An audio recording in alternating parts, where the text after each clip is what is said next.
is marred by dust and sweat and blood, who strives valiantly, who errs and comes up short again and again, who spends himself for a worthy cause, who at the best knows in the end the triumph of high achievement, and who at the worst, if he fails, at least he fails while daring greatly, so that his place will never be with those cold and timid souls who knew neither victory nor defeat.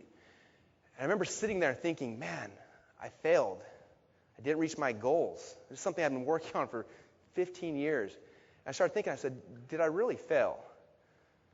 Where had this journey taken me in my life? What kind of people had I met? What kind of experiences? Where did it get me to in my life? I thought, is this a failure? No, it may not have been what I wanted, but it definitely wasn't a failure. I remember thinking that it was not a victory, but it was definitely not a defeat. I'd become a better person because of that. Okay, as soon as I got done with wrestling, I quickly jumped. I was running a business at the time, and I quickly jumped into trying to expand that as fast as I could, to take my mind off the wrestling and start focusing on building a business. And we came out hard and fast out of the gates and jumped in hard. My senior year, that same year that I lost the wrestling match, I made about $250,000 that year. It was my senior year in college, and just all by myself out of my basement. About that time, I decided to hire a team to start working with me. Within a year of graduating, I sold my $1 million of sales, which was pretty exciting. It was one of the big landmarks. And like Ryan said, this year we'll do over $10 million in sales. Okay, this is all within the last 3 years. So we've gone very, very fast trying to ramp it up and build a business that can change people's lives and help a lot of people out. Okay, pretty fun. Now, in the last 2 months, I've had a couple people that have really inspired me. I hope that you guys take this, and hopefully this story will inspire you guys as much as it had for me. I had a chance to start working with a guy named Matt Hoover. And some of you guys may have seen him. He was on the show The Biggest Losers on season 2.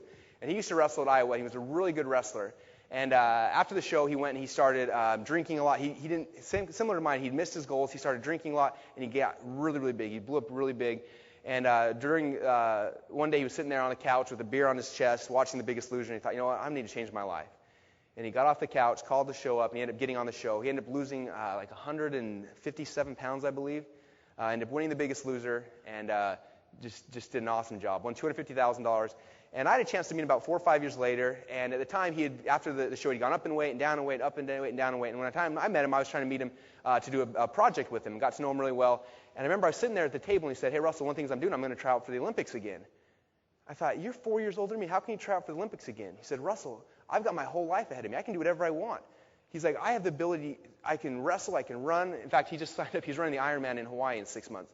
I thought, man, that guy's just living for his dreams. Now, the next story, very similar. One of my friends, he used to run my freestyle club growing up. His name is Justin Reese. 2 years ago, he took 3rd place in the world. Last year, at the Olympic trials, he was ranked 1st in the country and 1st in the world.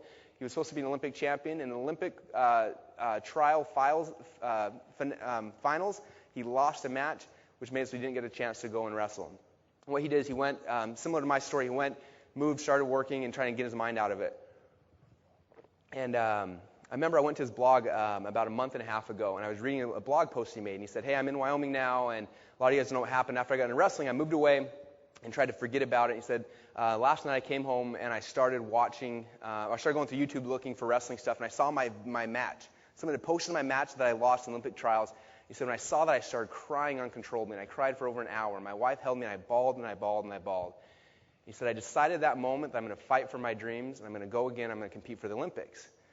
I remember reading that, and it's like I got the chills again. I thought, you know what? What's different than me or them or you guys? How come these guys can fight for their dreams and do what they want to do? Okay, you guys thought about that? We all have the ability inside of us to do whatever we want, whenever we want. We just have to stand up and be willing to do it.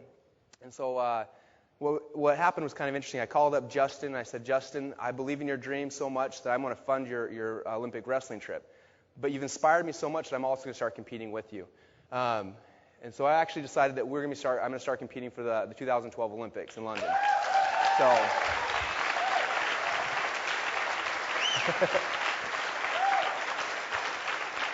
thank you. Now, with that, I want to teach you guys a powerful lesson about speed and about making your dreams come true.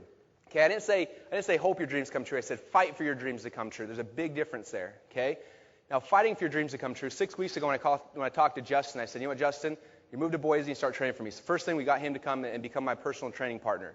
Okay, next thing I did is we went and we found an old gym that was for sale. We bought a portion of it and we're building a wrestling room. Next thing is I called the Olympic Greco wrestling coach, the head coach of the Olympic Greco wrestling team, and I said, hey, I want you to move to Boise and be my personal coach.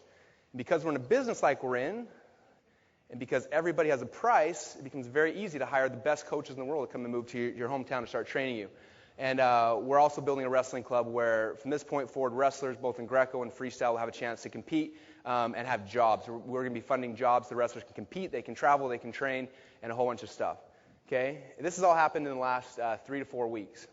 Okay? My first training is Monday. We're starting at 6 o'clock in the morning. We're doing 2 days starting Monday. So when you have a dream, you don't just want to do it. You need to fight for it. You need to figure out what you need to do tooth and nail to get what you need. Okay? That's the key to this whole thing. Okay, right now your guys' dream may be to get out of debt. It might be to get a better job, to have a better life for your family. Whatever it is, it's important. Okay? It's so important you guys need to fight for your dreams and make whatever you need to do to make it happen. And if you do that, nobody can stop you. Okay? There's no stopping you when you put your mind to it and figure out how you're going to do it. All right? Okay, let's get into how this is all possible. There's one word that makes this whole thing possible for me. It's called microcontinuity. It might actually be 2 words. I'm not sure if the hyphen's supposed to go in there, if it's actually 2, but 1 or 2 words that makes this all possible is microcontinuity, okay? And this is something in the last 4 or 5 months we've been doing in our company, and it's the only set and forget residual income program I've ever seen. Something you can set up, you can walk away, and it'll pay you today, tomorrow, next year, over and over and over again. Okay, very, very powerful. All right, so why microcontinuity? First thing is it's very fast and very easy to set up.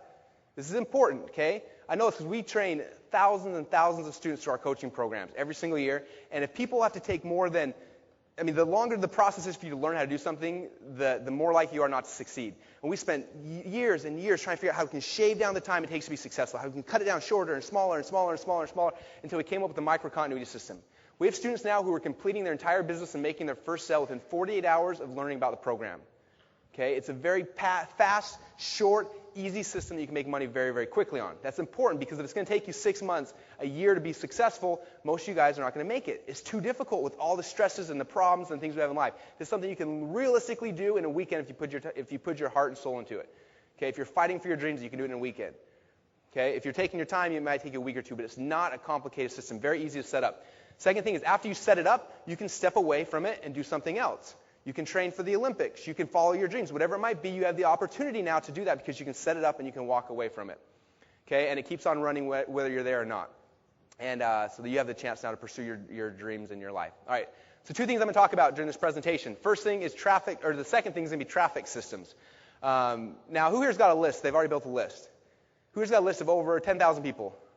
Over 50,000 people? Over 100,000 people? Okay, we got a couple still. Awesome. I want to do JVs with you guys.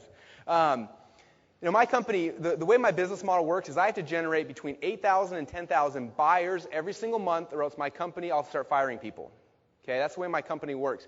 We run a call center, and we need between 8,000 and 10,000 leads a month just to keep the guys on the phone with people to call. Okay, these aren't my list, 8,000 people on a list. These are 8,000 new people every single month have to purchase a product from me or from one of my partners for my company to stay open. Okay, so we drive a lot of traffic, we generate a lot of leads, and do a lot of sales. Okay, so we're going to talk a lot about that. That's one of the reasons why I'm qualified to talk about traffic, because we drive a lot of traffic consistently every single day.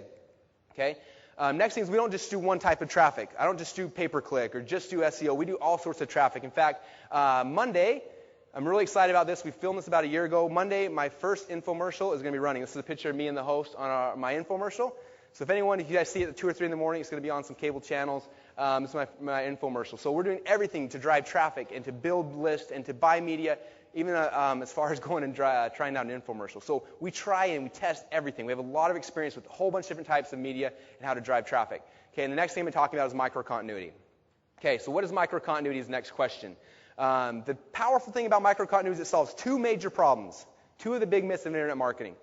Myth number 1 is that selling stuff online is really, really easy. And myth number 2 is that